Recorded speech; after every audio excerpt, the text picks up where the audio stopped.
Let's explore autistic history and the Autism Wars. This is part 97 of a series.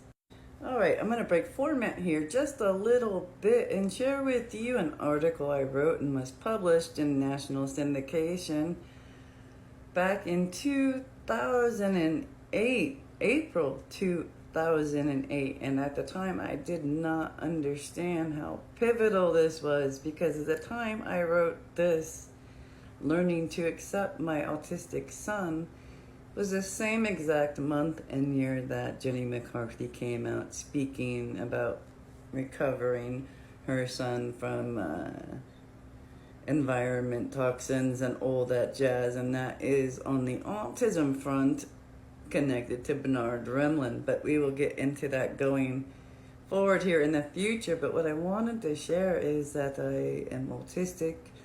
I'm a parent of autistics, and when I know better, I do better. I've made many mistakes that I wish I hadn't, but I've learned from them. And I was parenting a child who was born in 93, so this first wave, they used to call it this first wave of the rise in autistics being born, he was a part of that generation. And I will share, at the time I wrote this article, I had hope.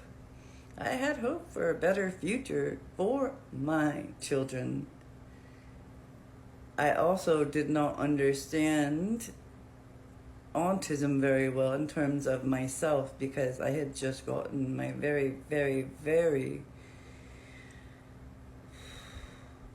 depressed son, who was very much red flagging for unaliving, and often from the time he was 7. I was at the point where I needed to get him out of the school system and education system alive. But I'm not there yet. That's probably more towards 2011. I wrote this in 2008, but I just want to show, as a parent, when we know better, we do better, right? I am not perfect. I have evolved in many ways, but let me share this with you. And I also have a lot more to learn and evolve as well. So this is a life journey, and I have to stay open to learning and evolving, just as we all do.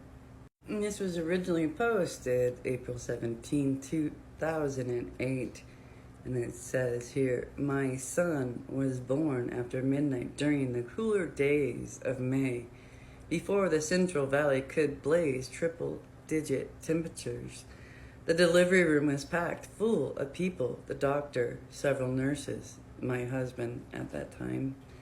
My parents and my mother-in-law were in attendance. As my son emerged into the world, I expected him to gasp and then cry about the abrupt ejection. He did not. Instead, he was quiet and blue. The umbilical cord was wrapped around his slender neck several times, and of course, I didn't know that yet, but the jubilant faces of others gave way to peaked, pinched expressions.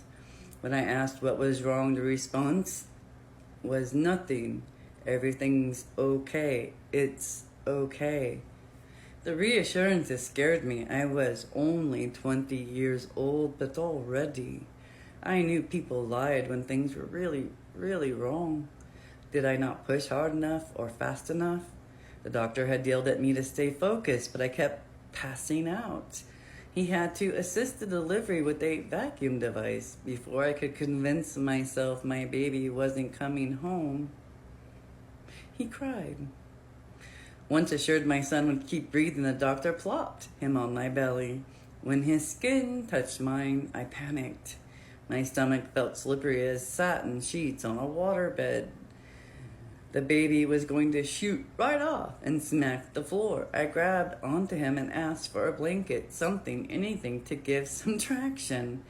Maternal fear knifed deep and sharp. The days of planning the nursery, rubbing my swollen belly and wishing my son would be born sooner, then later felt whimsical. What the hell was I thinking? I searched for my mom. She sat on the left side of me and appeared happy, but exhausted.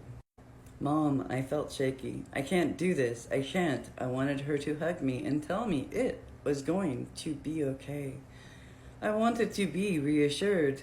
It took her a moment to process my proclamation. When she figured out what I'd meant, she chuckled and said, "Well, too late now, kid. You already are."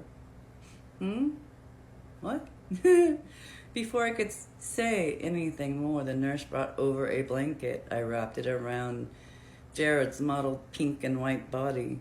His father reached over and smoothed out his hair and traced his fingers across his greasy newborn skin. As abrupt as it felt, my mom was right. I was already doing this. I was already this kid's mom. I sucked in a deep breath and forced my fear aside, looked down at my son, and fell in love. This section is titled Comparisons. I pounded my fist on the bed. I can't do this. I can't. Jim, the kid's father, looked at me from his computer chair with surprise. I don't want to be a mom anymore. It's so freaking hard. He nodded. He'd heard my outburst at Jared a few minutes earlier. Can't I just quit? Just for one day? Man, I'd love to have one happy-go-lucky day without the worry and stress.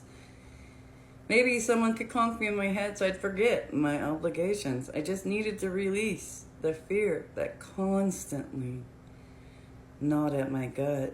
My baby boy, now 14 years old, was struggling in school again. Heck, he had been marched to the vice principal's office earlier in the week because of a classroom meltdown. Luckily, the VP knew that Jared was a special kid. He knew what looked like disobedience in another student wasn't the same for my son. Jared had autism. They worked through it. However, I didn't. Jared's shutdowns were increasing and his grades were falling. Again, I felt like the world we had so carefully constructed for him was cracking apart. I lamented to his father. Why can't he just do it? We're all working so hard for him. Why can't he just pull himself together and at least try? The other kids in his autism program do it. This wasn't the first time I had wondered why Jared couldn't be like the other kids, only before the other kids were neurotypical. When Jared was a couple months old, I saw babies his age cooing and laughing at people, and I wanted him to do the same. When he started preschool and hid under the desk for weeks after the other kids adjusted, I wondered why he couldn't go out and play like everyone else. When he still couldn't ride a bike at age 10, I forced the issue. I grabbed the new bike he'd gotten as a gift and made him get on it. Oh, gosh, this is a huge regret. I pushed and ran with him for part of the way, and then, against his pleading request, I let go. If he had no other choice, he'd just do it, right? It was like what other people said. I wasn't being strong enough with him. I coddled him too much. I just needed to make him do it, and he would. Pedal. Just pedal the bike, Jared, I said. And he didn't. He wouldn't. The bike slowed down and tipped. And instead of sticking a foot or hand out, he sat stiff in his position, and he landed on the curb, still gripping the handlebars. And I hate to say this, but I was pissed. All he had to do was pedal, and now he was banged up and bruised up, and why didn't he just ride the damn bike? It wasn't until he was 13 I got my answer. Autism. Alright, I will show the next part in the next video, but just so you know, I've learned a lot since then, and this is Not my favorite thing to share.